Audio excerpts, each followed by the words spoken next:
I'll take you through 7 key requirements that you will be held responsible for as a GMR 2.1.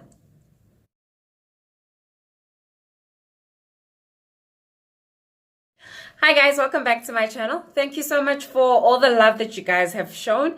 To those of you that have subscribed, thank you so much for following me and for making sure we keep this going. Thanks to all the guys that have sent me direct messages.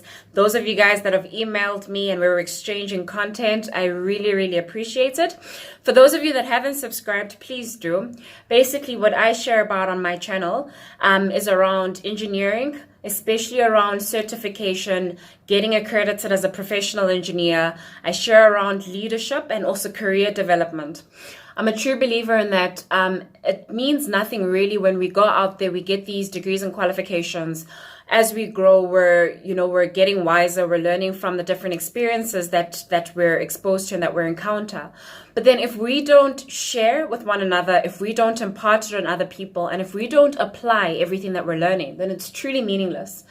I feel that we all have a responsibility, especially, in our country, in our societies, with the people that we're in connection with as well.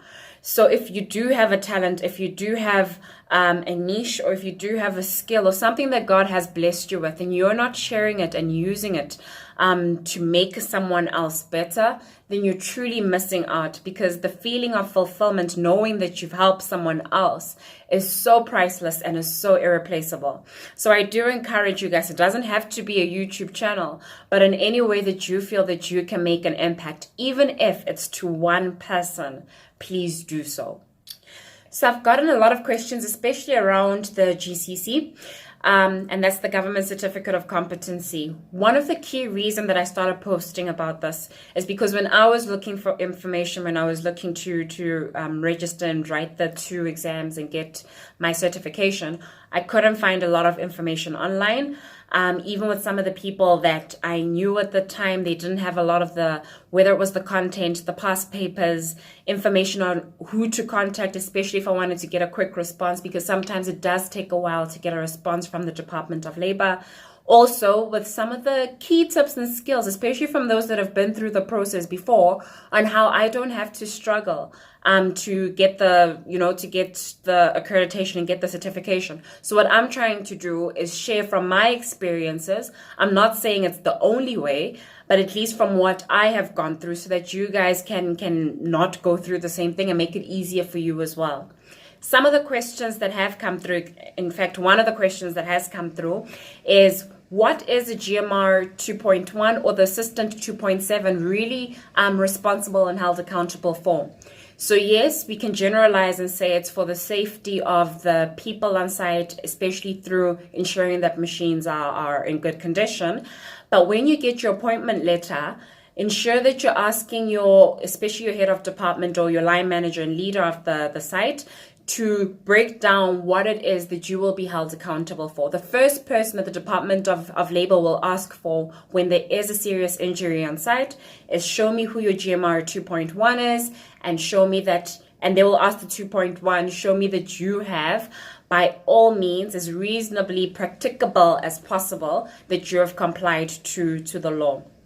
So I'll take you through 7 key points or 7 key things to look out for, especially when you're signing your appointment letter, and to make sure that you've got all of these under wraps, and everyone else on site, maybe the entire leadership team, and maybe all the engineers in the workshop, maybe all the projects team members that are on site, are complying to these requirements.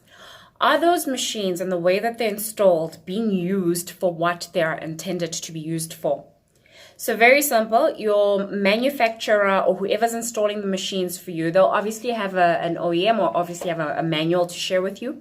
You need to ensure that you've got standard operating procedures, and the way that it's prescribed for those machines to be used, people are complying to that.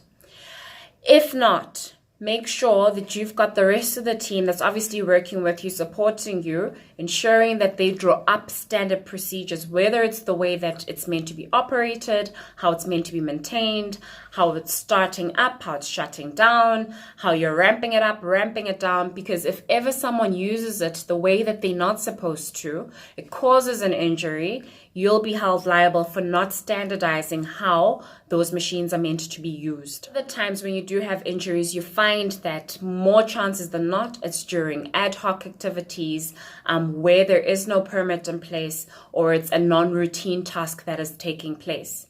Where you've got structure, there is routine, you've trained people and they demonstrate that they're competent and they do so continuously, then you mitigate and minimize the risks or likelihood of people getting injured.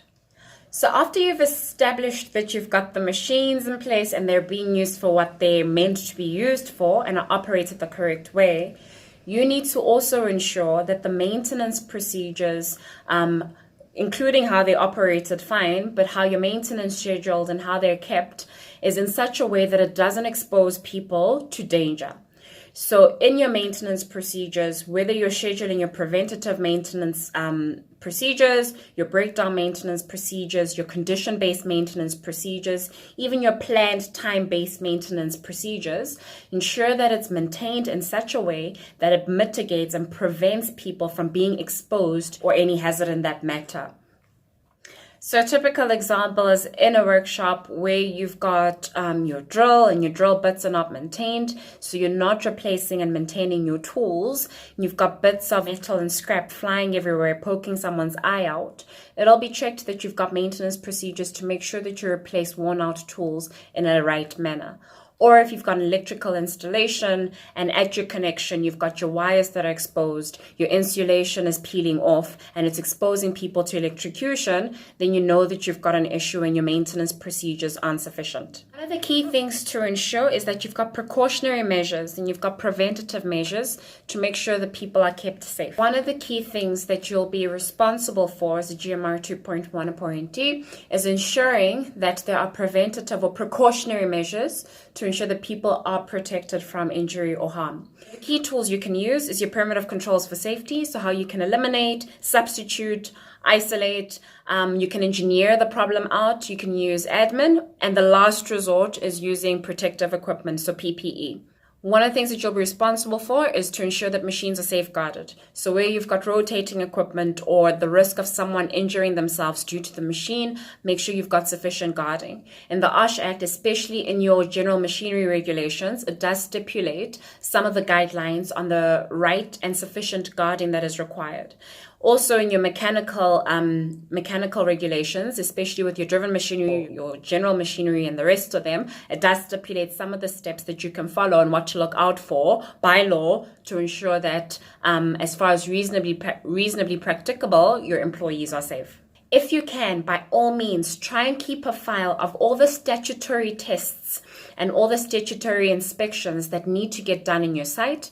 Make sure you've got a matrix of sorts of what the equipment is, which service provider inspects these because it needs to be done by a competent person, the frequency, and how and where you keep the records. So linked to your quality management system, if you've got a 9001 on site, that you've got record management and how you keep your document management and how you keep your documents and for how long. For as long as possible, if you can, file these and store them away so that if ever you're needing to justify and show that a piece of equipment has been inspected, it has been maintained, it has been put under stress and tested, that you've got the document that certifies and proves that.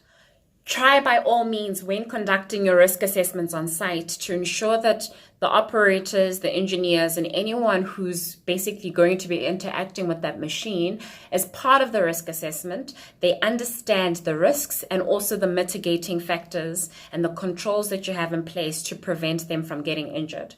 Because the key thing that is required is that the person who's operating the machine is, number one, competent, that they trained. So you need to prove and be able to show that that person's been trained and that they understand what the risks are, also are complying to the mitigations and the rules that are there to protect them from getting injured. Last but not least, so critical that that culture of stopping the machine when something is not right is in place. So if there is a piece of equipment, machine, whether it is one that's got a guard that's missing, there's a flame that's out of control, you've got someone who's not wearing their full PPE, that you stop the operation there and then. It's important that you also enable that culture, whether you're in FMCG or you're in chemical processing, or it's not as fast-paced and it's made-to-order type of organization. It's key that the culture is there and it's driven, that if there's anything that threatens the life or the safety of an individual, that operation and that machine is stopped, is resolved, assessed, then after can that operation continue. In my next video, I'll start breaking down bit by bit the OSH Act and how you can study it so that you remember some of the key requirements and key components and not necessarily have to cram it word for word, but be able to refer back, number one, to the OSH Act itself and be able to walk around your plant and understand which law each requirement is tied back to. Thank you so much for all the support and tuning in. Remember to comment with what you feel is one of the biggest risks on your site and what the mitigations they have in place are. Also share with anyone who might find this content interesting, because I can't stress this enough. We're a young generation and we can actually have a big impact on society. So yes, as we're living, we must live our best life, learn as we grow, but most importantly, lead for change. Sharp.